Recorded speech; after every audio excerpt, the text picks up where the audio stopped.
welcome to The War. It's great to have you with us for another week. And it's been a week of backdowns for our Prime Minister, hasn't it? Firstly, the asylum seeker bill, gone. Now he's even allowing a conscience vote on stem cell research and cloning. Howard just wants to clone a few of the remaining backbenchers that actually vote with him, I think. I heard he warmed to the idea of cloning when someone told him the next APEC meeting could look like this.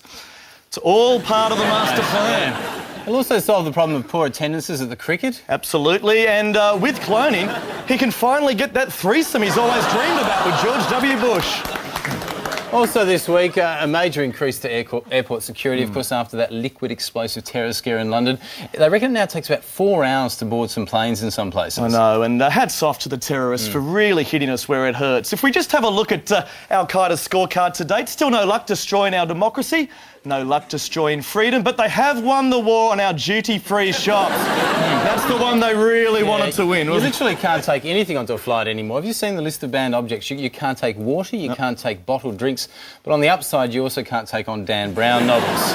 They now make you put all your belongings in this little see-through plastic bag. It's a bit over the top, I would have thought, isn't it? No, I disagree. Personally, I don't think we can be cautious enough on this one.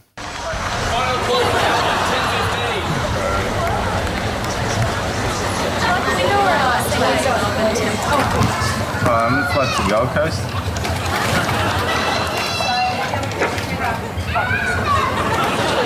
So I'll keep it open for a little bit longer. Some reading material on the plane.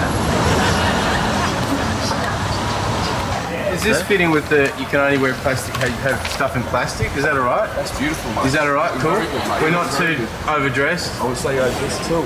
Yeah, do we have to take the dash? I'd say you got to take your dacks off, mate. Oh, mate, we'll still do security, eh? Oh, mate. Thanks, buddy. What kind of underpants are they? Superman underpants.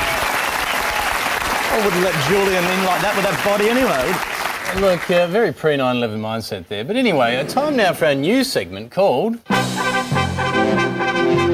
Yes, what have we learnt from history? Because, Craig, the PM spoke at a summit yesterday about the importance of history, and we agree with him. Often it pays to cast your mind back to see what impact history has had on our society. Yeah, that's right, and to find out if we've learnt the lessons from the past. For instance, I've always loved the story of the Trojan horse, you know, where the Greeks won the war against Troy. Yeah, Troy in Turkey. Yeah, in Turkey, exactly. The Greeks smuggled soldiers through the city gates inside a giant wooden horse. They came out and won the war. A defining moment in warfare history. Exactly, but would anyone be so stupid as to fall for it again? Would anybody let a Trojan horse through their gates today?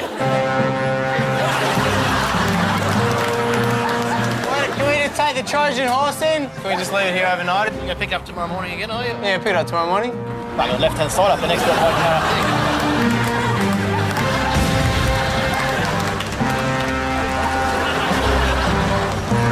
Okay, mate. Hi, I wish I didn't know when shit like this is coming in. We have a fucking great big wooden horse. It's being dropped off. Alright, I'll just send him around to the dock.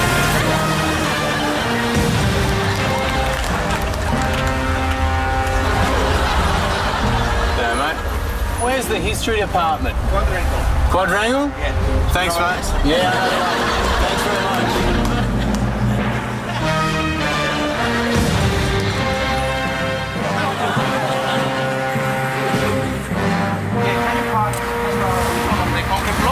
Yeah. Because we have traffic.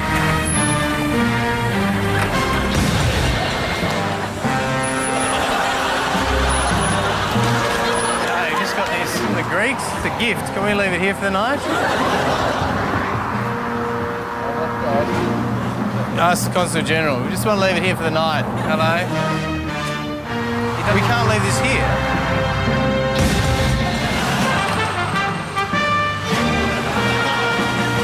We've just got this Trojan horse.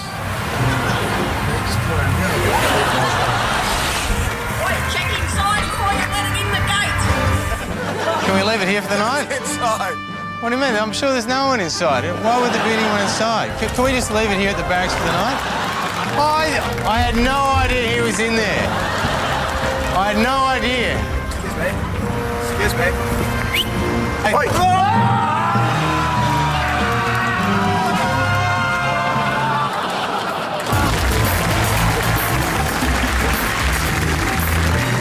It's on again this Sunday. Sunday, the Australian Defence Forces Birdman Rally. The Black Hawk, Sea Sprite and F-111 all battling it out in their bid to get airborne. Find out which military aircraft, if any, can actually fly. All the thrills, spills and the massive public bills for these useless Defence Force purchases. The Australian Defence Forces Birdman Rally kicks off at 2. Actual liftoff could take longer. I blame Brendan Nelson for this! Now, mate, we were talking about airport security before, but I'll tell you what, it is not just airports.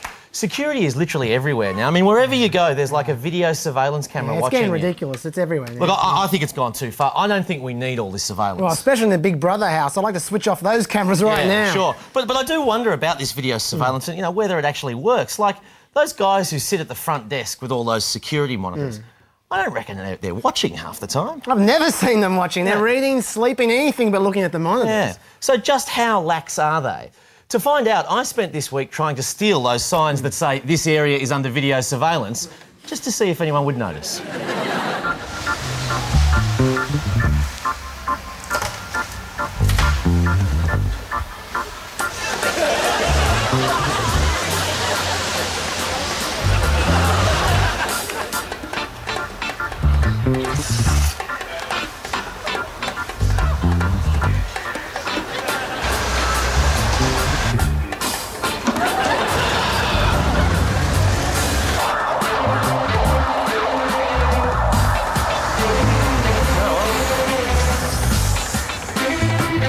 I've just returned your video surveillance sign.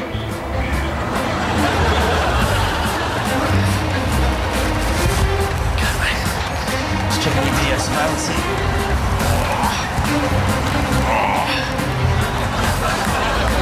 Sure, we're just testing video surveillance and obviously yours is fine.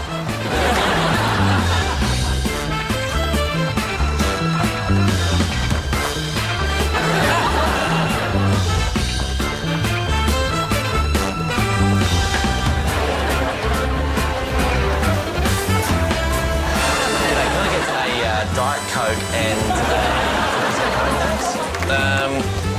sorry, can you just pop that under here? Yeah, thanks very much.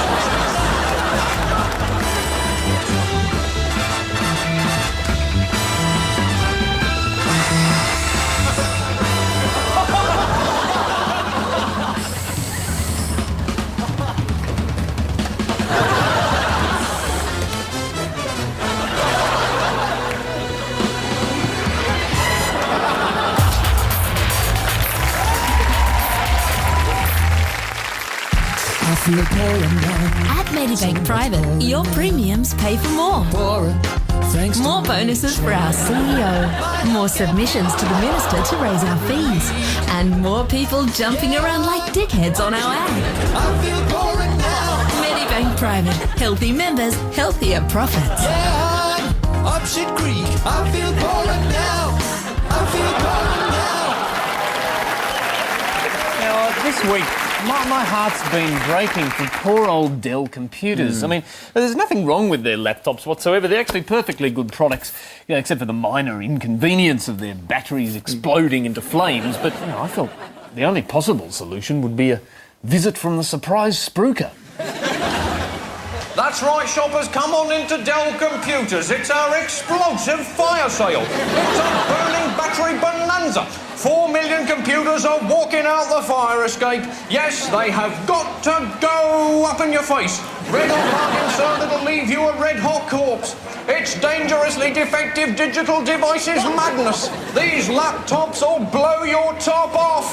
So bring your truck, bring your trailer, bring your fire extinguisher. Look, the only equipment that needs shutting down here, sir, is these laptops. Andrew, I was in a cafe earlier today, and you know how cafes often talk about their world-famous smoothies or world-famous big breakfast. You know, everything's world-famous now. World famous, according to their own advertising. Anyway, I mean, it's true. Look, we've got Mrs. Mac's famous beef pies, the world-famous Love Machine Sex Club in King's Cross, and, of course, the world-famous Moo Moo Burger. And not forgetting Victoria lays claim to St Kilda Road, their world-famous boulevard. It's incredibly world-famous. Yes, it is. I mean, who needs the Taj Mahal when you've got this bitumen road? Still, magnificent as these icons may be, we couldn't help wondering, are they really world-famous? I mean, would some random person in Kenya have heard of them? We weren't sure about that, so we sent Charles Firth there to find out. Do you recognise this street? Is it in Nairobi or somewhere? No, it's in Australia. I don't know it. I've never seen this site. It's in Melbourne. Do you recognise it? Yes. Do you really recognise it? No. What about this? Mrs. Mac's pies. You are? Then they are not famous. What about this one? The world famous Love Machine. No. It's actually in Sydney. Just around the corner from Chris Taylor's house. I have no idea. Not much like in Nairobi. So let's try our luck here at a Maasai tribe on the border of Kenya and Tanzania. Anyone here recognise this boulevard? It's world famous. Wow. That's good. Never saw something like this. Do any of you recognise this boulevard? Oi, Do you recognise it? Mrs. Mac's traditional famous beef pie. Surely someone here's had that. No one here has even seen the world famous Love Machine. No. They're clearly not world famous. You know, I'm going to go back to Australia and lodge a few complaints.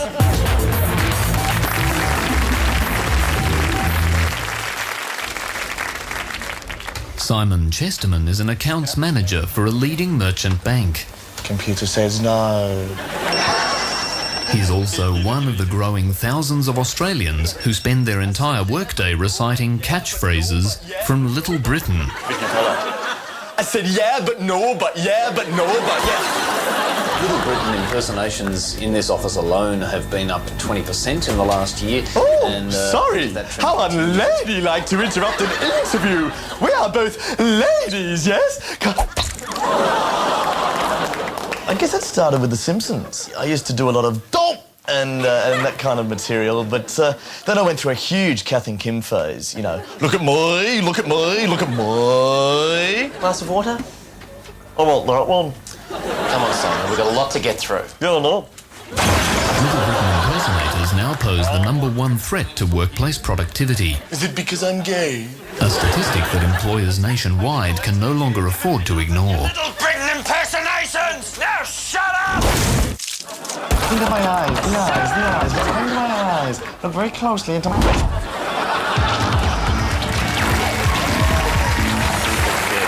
OK, first up, unemployment. This week I learnt how you can spot a real doll bludger. They're always playing computer games. This is how 49-year-old Kevin Crawley spends a good part of his day. He spends his days playing computer games. Dad Fred is too sick to work. He hasn't had a job in 5 years. Just a tip, by the way, if you ever do find yourself in their current affairs piece and the reporter tries to set up a shot with you playing computer games, probably time to get a job. That's right. I mean, fancy these bludgers taking a break. Any of them should be working 24 hours a day. I mean, look, just this morning, I found this whole building full of these people. I had to go in there and sort them out. You lazy, bludgeon, sponging bludgers!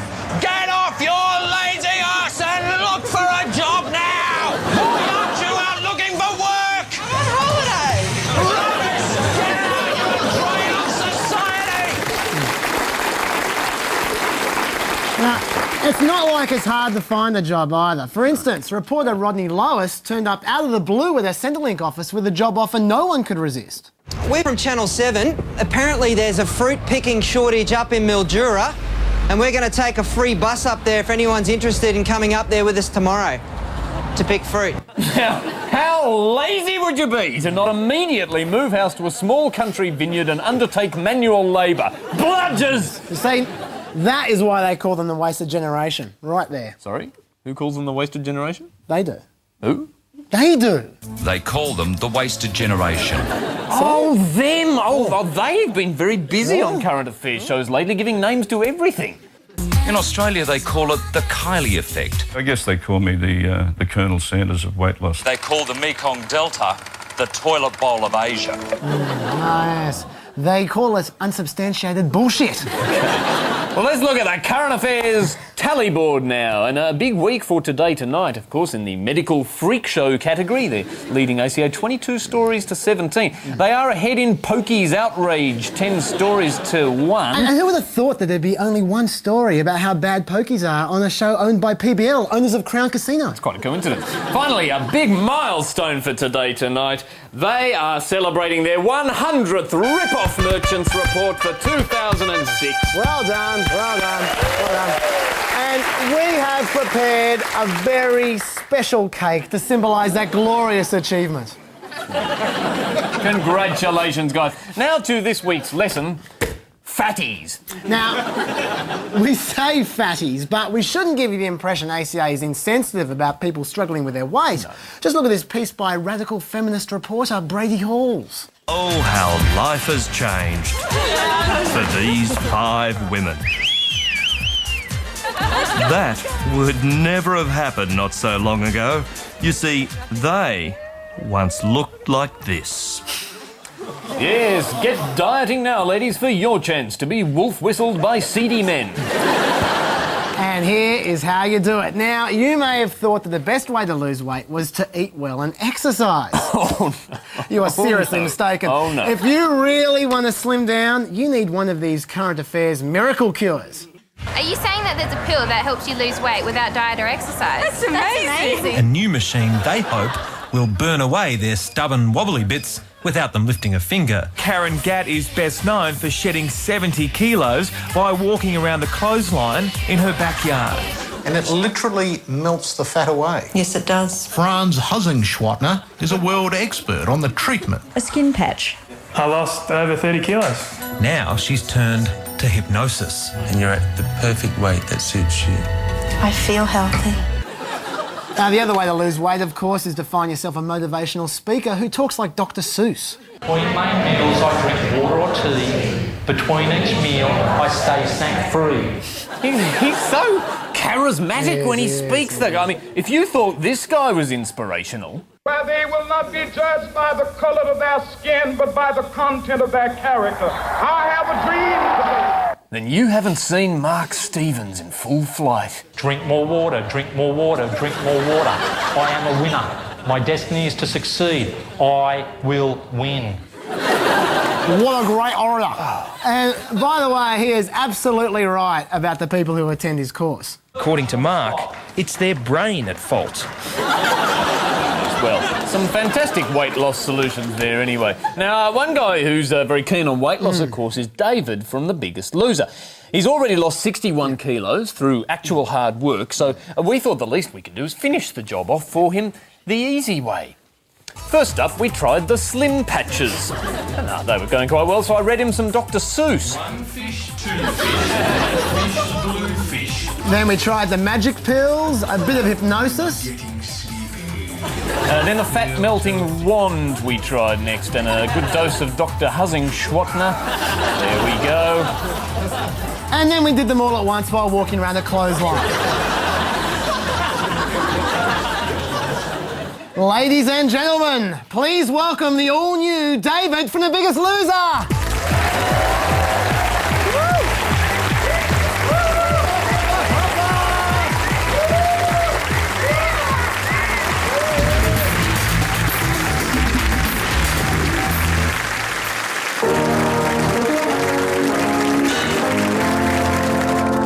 At the moment, their process is not legal. Senator, can I ask you one other question? In sport, what is BMX short for? Oh, well, it's short for fast bikes. BMX, yes. F for fast, yeah? Yeah, I think the X is for extra fast. Right, OK, excellent. The answer is, in fact, bicycle motocross. I tell you what, you never lose a day here without you learn something important. Indeed.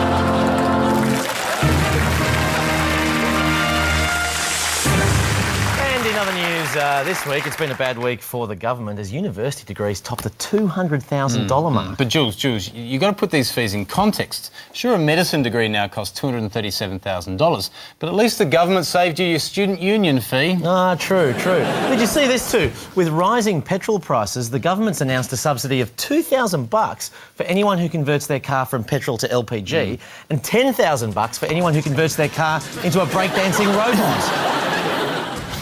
Overseas. Good policy, yeah. Sustainable. Overseas, and the Sun newspaper in Britain has been accused of publishing an old photo of Prince Harry groping a girl at a drunken party. Yeah, I mean, still, even if it happened 3 years ago, it's pretty racy conduct. I mean, Harry should know the proper royal protocol. If you're going to grope a girl at a party, you should do it wearing a Nazi uniform. The palace was at pains to explain that their only problem with the picture was that it was an old photo. They've asked that in future the media only use the latest official Prince Harry groping photo. He loves his grand, doesn't he? He does. In Indonesia, Independence Day celebrations have seen the sentences of convicted drug smugglers Schapelle Corby and Renee Lawrence reduced by 2 months. And the ringleaders of the Bali Nine also had a minor reduction in their death sentence, down from 8 bullets to 7. Now, as we mentioned earlier, airports worldwide have introduced some tough new restrictions on carry-on luggage. The only thing you're allowed to take into the cabin now are clear plastic bags. Yeah, they're even enforcing this for sick bags as well, which really sucks. Yeah. It's not good. Of course, the other thing that people are talking about is the idea of profiling passengers to try and screen out Islamic terrorists. Yeah, I'm not so sold on the idea myself. I mean, it's not like you can just pick a terrorist just by the way they look or by the sound of their name. Well, not unless their name was something as blatant as, say, Terry Wrist or Al-Qaeda. Yeah, which just happens to be the names we used to book some domestic tickets this week to see just how lax security for our local flights is. And as you can see here, with an e-ticket, I could just pick up a boarding pass. No problems there, no photo ID required. Headed straight through to the boarding gate. And then when I didn't board the flight, they even paged me. Good morning, ladies and gentlemen. This is the final boarding call for Miss Mia Call, Paul Franklin, Al-Qaeda, and Terry Wrist, all travelling to Melbourne today. Virgin Blue Flight 822.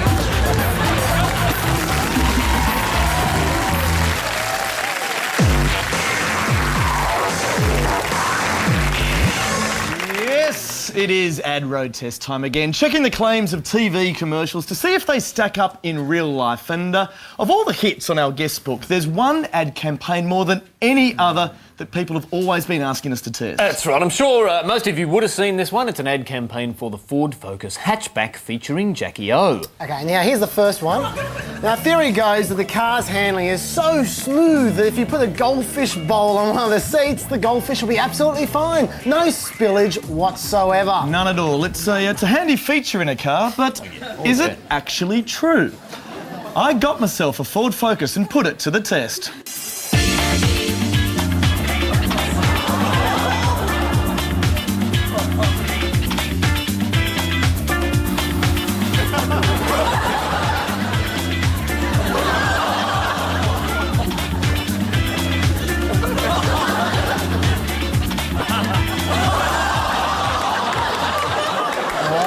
That wasn't good. There's so much for goldfish safety. And it's not just fish that Jackie O likes to courier around the city. Oh, in she another loves her animals, doesn't she? She does. Well, in another ad, found got a small dog, which in her usual ditziness, she's absent-mindedly left on the roof of her car. Again, the ad asserts the dog will be absolutely fine because the car's ultra-smooth ride. But let's see how a dog would go on top of my Ford Focus.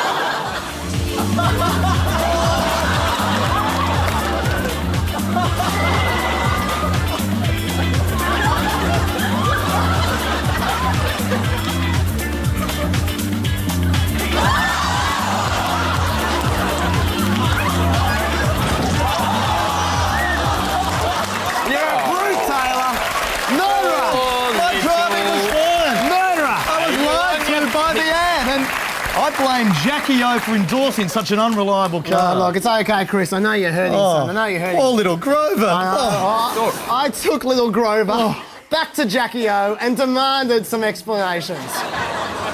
Excuse me, Jackie. Excuse me, Jackie. Just like to have a bit of a word. Hi there. You know that whole driving around with your dog on the roof thing? Yeah. Yeah, well, we tried it. Didn't work out so well. Oh, Poor Broadway. He's seen better days. It's disgusting. Where did Well, you get well, you're telling me it's disgusting. It's my dog. Do you have any ideas why this happened? I mean, the Ford Focus is meant to be smooth as. It is smooth. But the only thing that's smooth is my dog. We don't actually recommend that you put your dogs on the roof of the car. But that happens in the ad. It's a hypothetical. I just thought I should warn you in case you do it again, because I know you're an animal lover. Maybe run an experiment next time and maybe drive with Kyle on your roof or something. just to make sure it works first before we put the dog on, okay? Thank you. I appreciate it. I didn't see any small print on the outside. Hypothetical? Sadly, that's just about all we have time for. But remember, you can watch tonight's episode on video podcast. Simply download it at abc.net.au/chaser. But probably best not to do that on a Dell laptop. So until next week, have a great weekend and we'll catch you next time. Good night. Good night.